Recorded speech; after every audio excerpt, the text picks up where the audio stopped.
Selamat pagi pemirsa, seputar info kembali hadir di sela-sela aktivitas anda bersama saya Inyoman Sukarta yang akan memberikan berita-berita terbaru dan teraktual. Pemirsa, hujan deras yang mengguyur Jakarta dan sekitarnya sejak 3 hari terakhir mengakibatkan sejumlah wilayah di ibu kota terendam banjir. Di antaranya Perumahan Bumi, Jaya Kemang, Jakarta Selatan dengan ketinggian air mencapai 1 meter sampai 1 meter. Anggota tim SAR gabungan telah mengevakuasi warga terutama lansia dari rumah terdampak banjir. Banjir juga merendam wilayah Grogol, Jakarta Barat. Hingga Rabu siang, beberapa lokasi di Cipinang Melayu memiliki ketinggian air lebih dari 60 cm. Langkah dari pemerintah Provinsi DKI Jakarta merespon banjir yang terjadi 2 hari terakhir di Jakarta, yaitu mengutamakan evakuasi warga yang menjadi korban banjir.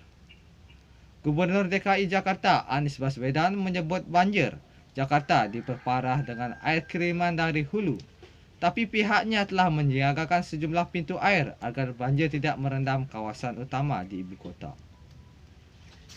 Sementara itu, Badan Meteorologi, Klimatologi dan Geofisika BMKG mengingatkan masyarakat harus tetap waspada terhadap peningkatan curah hujan wilayah Jabodetabek. Demikian yang saya laporkan saat ini, Inyoman Sukarta dan segenap kru yang bertugas undur diri. Terima kasih. Selamat pagi dan sampai jumpa kembali.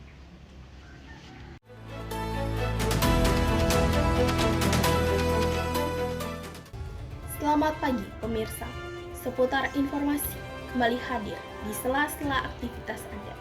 Bersama saya, Yunita Wulandari, yang akan memberikan berita-berita teraktual dan terpercaya.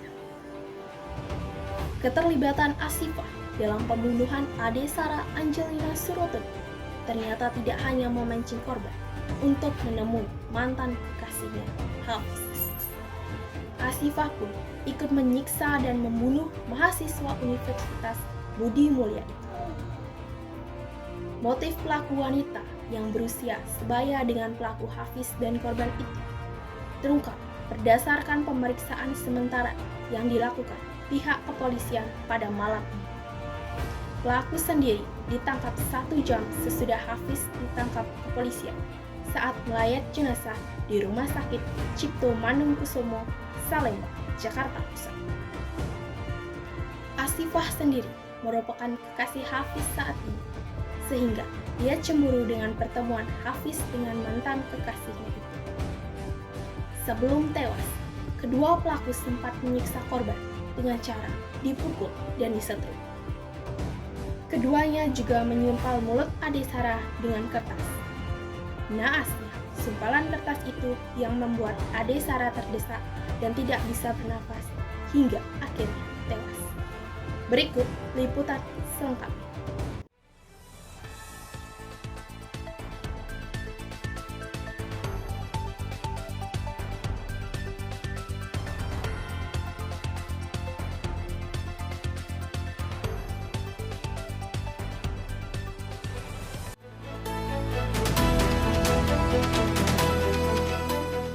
Selamat pagi pemirsa, sebentar info kami hadir di sela-sela aktivitas Anda bersama saya, Putu Andika Pratama, yang akan memberikan berita-berita terbaru dan teraktual. Kecelakaan beruntun terjadi di Jalan Raya Singaraja Denpasar di depan Bali Banjar Pande, Desa Mengui, Kecamatan Mengui, Badung, Bali. Mobil Toyota Avanza yang dikendarai Inyoman Sukedana menabrak mobil dan motor. Kasih Humas Polres Badung Iputu Iketut Sudana menjelaskan kecelakaan tersebut terjadi Senin, tanggal 9 Oktober 2023 sekitar pukul 18.30 WITA. Kecelakaan ini berawal dari mobil Toyota Avanza dengan nomor polisi Napol DK 1562 AAV menabrak mobil Suzuki X bernomor DK 1107 EU dan motor Honda Beat bernapol DK 8874 GS yang melintas di depannya.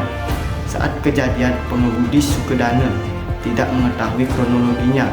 Pengemudi baru sadar sesaat setelah kejadian Tutur Sudana melalui siaran pers Selasa 10 Oktober 2023.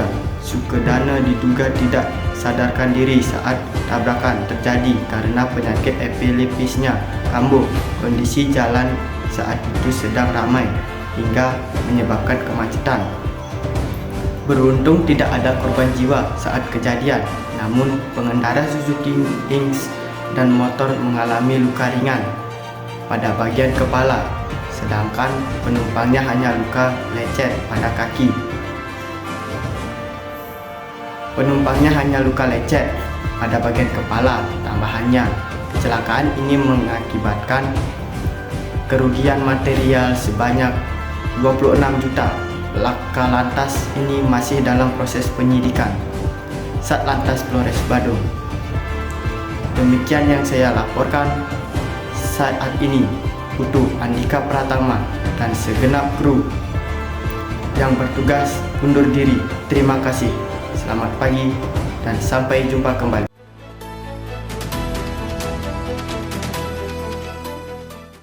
Selamat siang pemirsa. Bersama saya Nikadek Dwi Oktavia akan menemani Anda dengan berita arus mudik di Tol Cikampek. Situasi arus lalu lintas di gerbang Tol Cikampek Utama saat ini lancar dan memang puncak arus mudik diperkirakan kemarin berdasarkan data yang dicatat oleh Jasa Marga. Kemarin kendaraan yang melaju di gerbang Tol Cikampek Utama mencapai 86.000. Ini lebih tinggi dibandingkan dengan hari-hari sebelumnya, seperti pada tanggal 30 Mei, yaitu mencapai 71.000, dan 31 Mei, yaitu mencapai 69.000.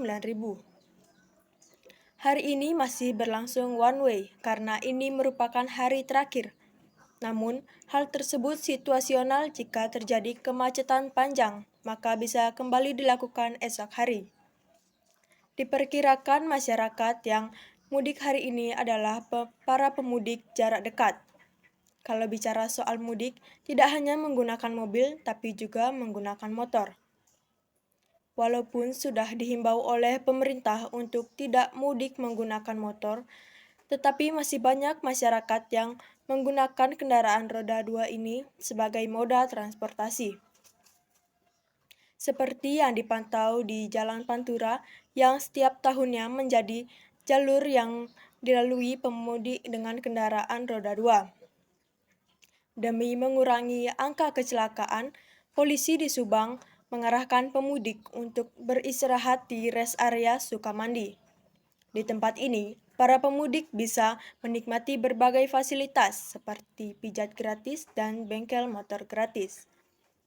Demikian yang bisa saya sampaikan dari gerbang Tol Cikampek Utama. Terima kasih dan selamat siang.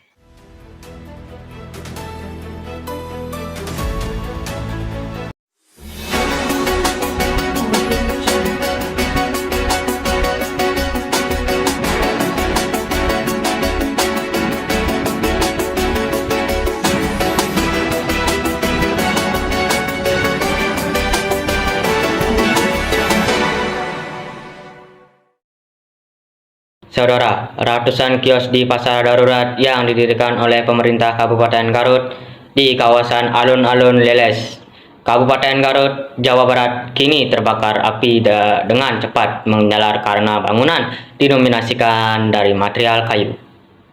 Sekitar 400 kios di pasar darurat Leles, Garut, Jawa Barat ini terbakar sejak Minggu malam. Sejumlah mobil pemadam kebakaran milik pemerintah Kabupaten Garut diterjunkan ke lokasi untuk memadamkan api. Hingga pukul 3 pagi, petugas pemadam kebakaran masih berupaya untuk memadamkan api dibantu oleh warga sekitar. Pasar ini diketahui merupakan pasar darurat yang didirikan oleh pemerintah Kabupaten Garut tahun 2017 tempat sementara untuk menggantikan pasar Leles yang sedang direnovasi, tapi hingga kini pasar Leles belum selesai diperbaiki dan sempat mengkerak hingga pedagang ditempatkan di lapangan alun-alun Leles.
Selamat datang pemirsa.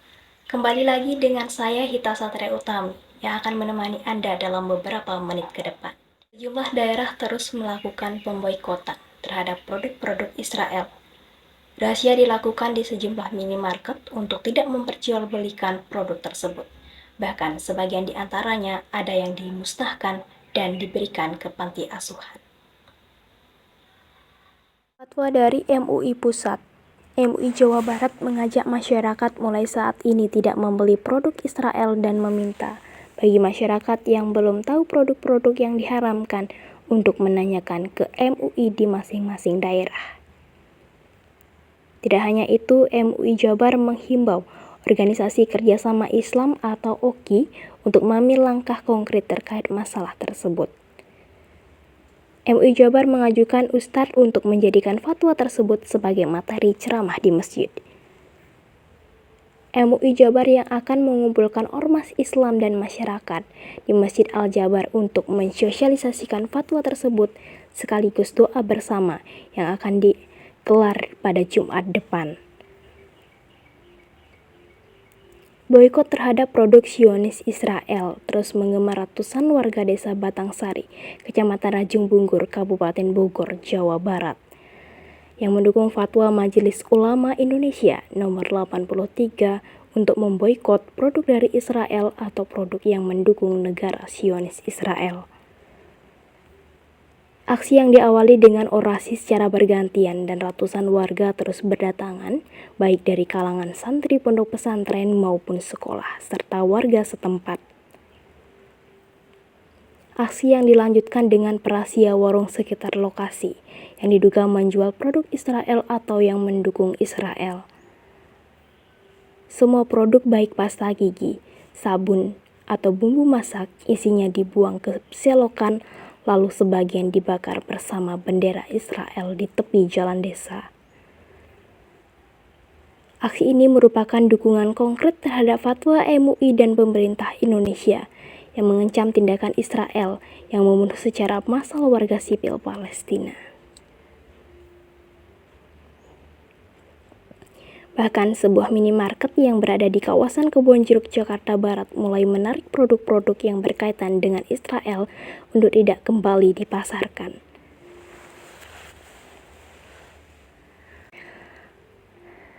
Hal ini yang diperkuat dengan adanya sosialisasi fatwa Majelis Ulama Indonesia yang memberikan himbauan bahwa produk yang berafiliasi dengan Israel tersebut resmi dinyatakan haram. Bahkan sejumlah pengusaha retail bersyariah produk yang berkaitan dengan Israel seperti produk makanan dan minuman, produk keperluan rumah tangga, serta produk kecantikan. Yang rencananya produk tersebut akan diberikan ke panti asuhan anak yatim piatu secara gratis agar tidak mubazir.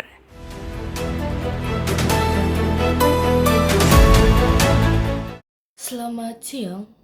Komisi Pemberantasan Korupsi menemukan bukti uang dengan nilai total puluhan miliar dalam bentuk rupiah dan mata uang asing saat penggeledahan rumah dinas Menteri Pertanian Syahrul Yassin Limpo pada Kamis 28 September 2023. Penggeledahan tersebut terkait dengan penyidikan dugaan korupsi di lingkungan Kementerian Pertanian. Kegiatan tersebut berlangsung dari kemarin hingga siang Jumat 29 September 2023. Kepala Bagian Pemberitaan KPK Ali Fikri mengungkapkan tidak memerinci total nilai yang ditemukan dalam kegiatan penggeledahan totop di Kompleks Widya Chandra Jakarta itu. Akan tetapi dia membenarkan bahwa penyidik membawa mesin penghitung uang yang ditemukan. Selain uang puluhan miliar, penyidik KPK turut menemukan beberapa dokumen seperti catatan keuangan dan bukti pembelian beberapa aset yang bernilai ekonomi, serta barang bukti elektronik. Sementara itu, penyidik KPK juga melakukan penyidikan di kantor Kementerian Jakarta, Jumat 29 September 2023. Sekedar informasi, sumberbis.com menginformasikan bahwa Mentan Syahrul Yassin Limpo merupakan pihak yang ditetapkan sebagai tersangka. Akan tetapi KPK secara resmi belum memerinci siapa saja pihak yang ditetapkan tersangka dalam kasus tersebut. Para tersangka yang ditetapkan oleh KPK saat ini terang alih disangka melanggar pasal 12E Undang-Undang Pemberantasan Tindakan Pidana Korupsi. Sebelum KPK telah membuka penyelidik terkait dengan dugaan tindakan pidana korupsi di Kementerian. Salah satu terkait dengan praktik penempatan pegawai dalam jabatan modus yakni diduga dilakukan yakni dengan praktik pungutan kepada pejabat eselon 1, 2, dan 3. KPK menyebut terdapat 3 klaster kasus yang saat ini diselidiki di lingkungan Kementerian. Penyelidik dugaan rasuah di Kementerian itu telah dilakukan sejak Januari 2023. Penindakan kasus tersebut bermula dari laporan pengaduan masyarakat yang masuk ke KPK. Menten Syahrul Yassin Limpo pun telah 1 kali memenuhi panggilan pemeriksaan di KPK Senin 16 Juli 2023. Politis Partai Nasdem diperiksa di gedung ACL KPR lebih dari 3 jam. Sekian berita yang dapat saya sampaikan. Saya ucapkan terima kasih.